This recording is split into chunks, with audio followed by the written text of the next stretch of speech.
Christiana Figueres, you've been at the centre of this debate probably even longer than Mark. You were head of the UN Framework Convention on Climate Change to 2016. You're now part of Global Optimism, which we heard a little bit about from Amazon earlier. There are a lot of issues to go through, many of them the same as we just discussed with Mark. But just to begin on a sort of personal note, just before you said you're going to Antarctica. Again. Just take me through. You went to the Arctic last year. No, I went to the Antarctica yeah. again. But why do you go back there each year? And explain what you do there, just to sort of set the context about how you feel about these things. Well, last year I went with an initiative called Homeward Bound that took 80 women, all of whom have at least 7 PhDs, so it was very intimidating. But they're all in the sciences and the math, in some STEM field, and there were 80 of them, plus 10 staff, of which I was one. So 90 women on a boat. I tell you, it's first of all, it's very loud, and it was quite disappointing to me because one of the beautiful things of going to Antarctica is the silence, and I had to really fight for some silence there.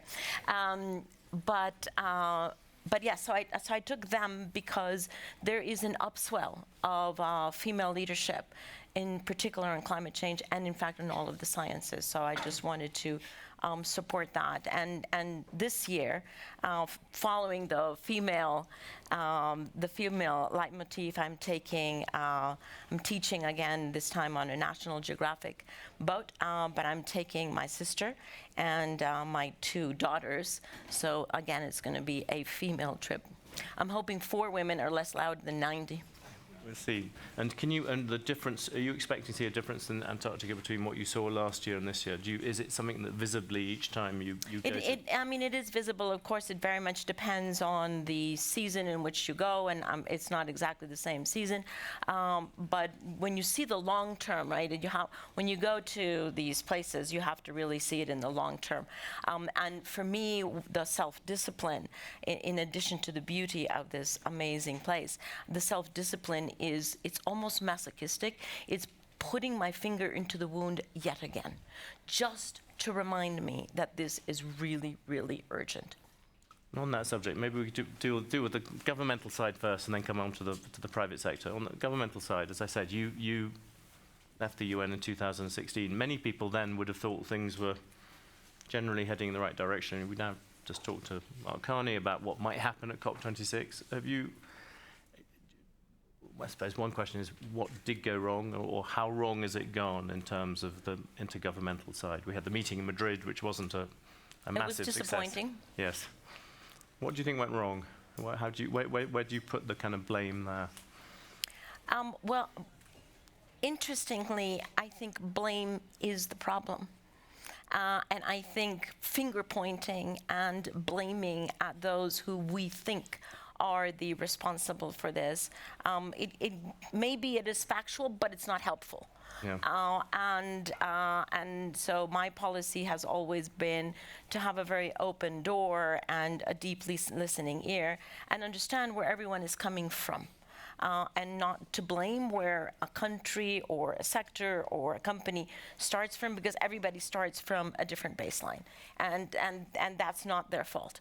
And so to me, it's more important, if you are at the starting line, what you do and how quickly you engage in the decarbonization of the global economy. That is, to me, more important than where do you start. That said, though, you were just talking about the sort of savagery of the wound, etc., and the need to move. It must be exasperating sometimes, I would imagine, in your position, having sat where you have for as long as you have, that people are not moving. You look at all the countries which are talking about emissions targets but not actually reaching them at the moment. Yeah, and every day you read bad news on climate change, but you also read very good news, and you have to have that discipline of being aware of both.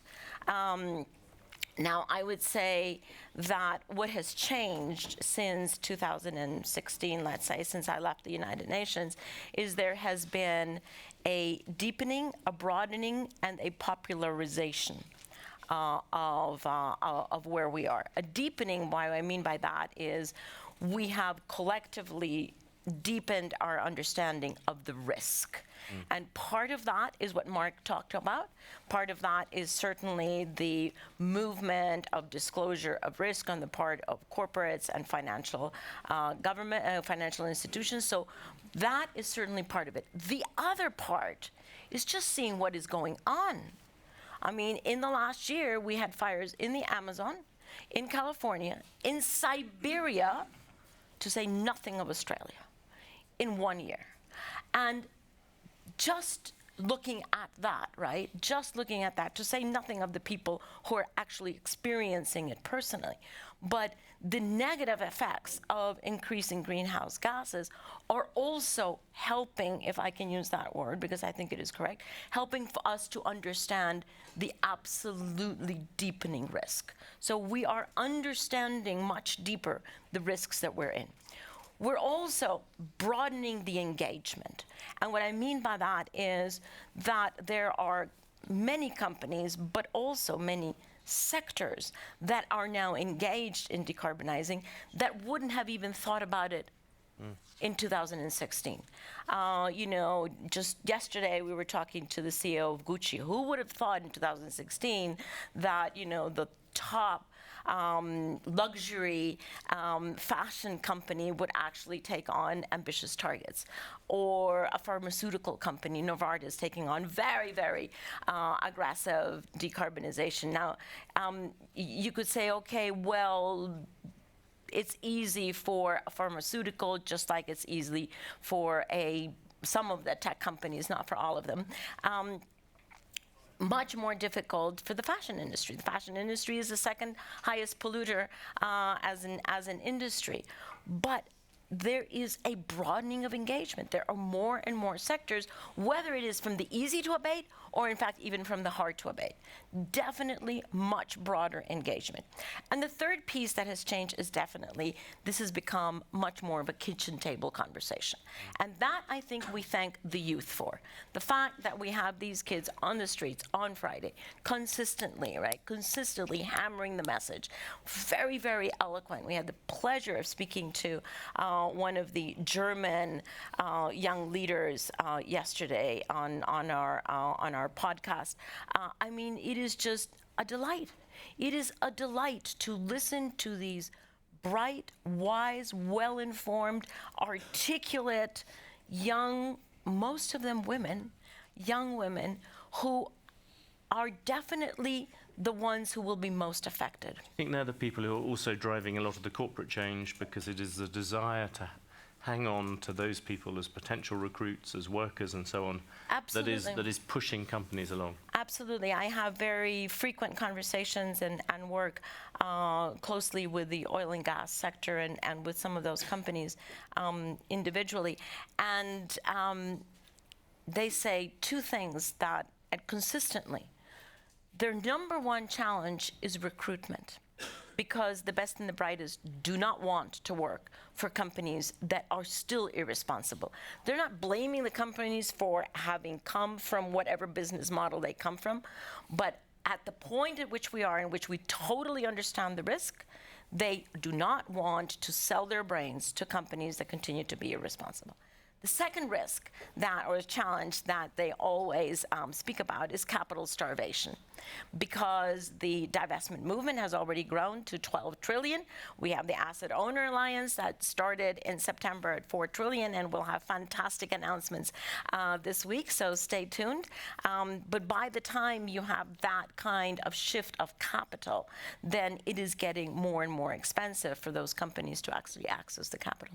Is that where global optimism comes in? This bit which you started, you talked about the climate pledge and things like that. Is that, have you pushed into that area because you think that, in a sense, there is more to be gained on the business side than there is on other bits at the moment? Well, you know, I've always seen this decarbonization effort as a cycle, and you always have to try to recognize, and it's not clearly delineated as such, but you have to try to feel your way into where are we on that cycle. And in the lead up to Paris, it was very evident that governments needed the confidence to be able to get to a very, very ambitious agreement. And so in order to do that, we mobilized the leaders of the industry across many different sectors to give the confidence to governments that they would be behind them should the governments adopt an ambitious agreement. Then the governments actually adopted an agreement that was much more ambitious than the private sector had possibly imagined. So then they got into the lead. And now we're coming around the circle again, where since Paris, since 2015, the leadership has clearly moved over again to the private sector, to the financial sector. Is a very, very important role being played here. And that will eventually, and the big question is it going to happen in time by the end of this year at COP26? But in the ideal scenario, everything that is happening in what we call the real economy, as opposed to the unreal politics, in the real economy, should give governments the necessary confidence to do what they need to do this year, which is to increase their targets. COP26, what would be a reasonable expectation for people in this room to imagine what would come from that? What is it? What is your kind of baseline prediction about where you? Well, strictly speaking, from a formal negotiation perspective, the one really important outcome that has to come out of that is an increase in targets from all of the countries that already put 189 countries that already put forward a certain target for decarbonizing their economy for either a 5 or a 10-year period. And according to the Paris Agreement, they have to come back again now 5 years later and increase that target. So from a formal perspective, that is the one very important outcome. Is that legitimate given the fact that so many of them have missed the existing targets? Well, actually, I would say that is a myth. It's not that so many of them have missed their target. You know, we tend to think because Trump is in the dark house, at some point the light will come back into the White House. But because you know that is currently the situation, we tend to think that the U.S. is missing its target.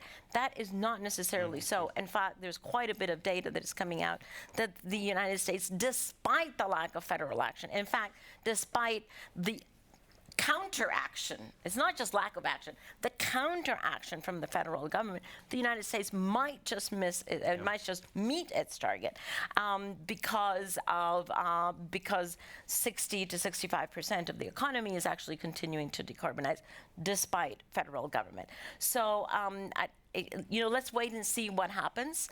I don't think that we should jump to that conclusion. What we do know is that we are currently today, January, not on target to have every single one of those 189 countries come with an increase in ambition. The first one, obviously, will be the United States, because although, you know, we will have the election, and then the next year, the day after is the day in which the United States can officially retire, and they will withdraw from the Paris Agreement. So, you know, the prospects for U.S. participation in the COP, it will still be under a Trump administration no matter what. Whether there will be an incoming new administration present there or not, remains to be seen. But I don't think that we should quickly assume that countries as a whole are not meeting their targets. Beyond that, purely sort of that symbolic, not symbolic, but very important target setting, is there another thing that you would want to see come out of that meeting? Yes, I think what is going to be very important is to give more visibility and more platform to everything that is happening in the real world, in the real economy. Because unfortunately, the UN process is such that it builds a wall between what governments do, because they're the only ones that can sit at the table and negotiate, and what everybody else is doing. And for years, right, since 2010, we've been pulling bricks out of that wall. And the wall is getting lower, but it's still there. Yeah. And I do think there's a huge opportunity to pull the last few bricks out of that wall and be able to give a comprehensive view of what the economy really is doing, the global economy, because ultimately, you know, it's the atmosphere that is the judge. She doesn't really care what one paper says or what one federal government says. What she really cares about is how many tons are you sending up to me? That's it. That's the bottom line. Talked a lot about the real world, and I might ask you the same question I asked Mark Carney, is when you look at, you must have seen endless technologies that are brought in front of you and people saying this could really help with climate change. At the moment, out of the ones that you see, which are the ones that you put the most hope in? Well, I think there's general consensus that on the energy side, it is solar that is the most promising. It is offshore wind, and you have to, if you're going to look at those two, you have to look at the full package, and you have to look at storage, right? Because those technologies are not firm, and you need other technologies to help make them firm, to make them 24/7 and 365. And so while solar and wind have received a huge amount of investment and have come down in cost just really dramatically in the past 8 to 10 years, batteries and other storage such as hydrogen actually haven't received the same amount of attention or investment, except they're doing so now.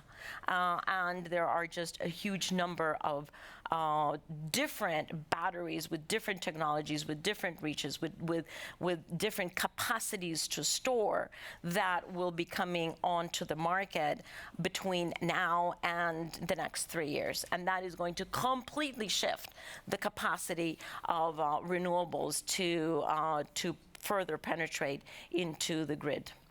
Do you see things at all in terms of governments being able to support that sort of activity, whether directly through subsidies or through incentives, prizes, all these different things? Do you think governments are getting cleverer about finding ways to make companies take green solutions or look for them? Well, yes and no. And when they don't do so, that's where I get outraged. And when they do, that's where I get optimistic, which is why the podcast is called Outrage and Optimism. Give me a bit of outrage and a bit of optimism. Yes, a bit of outrage and a bit of optimism.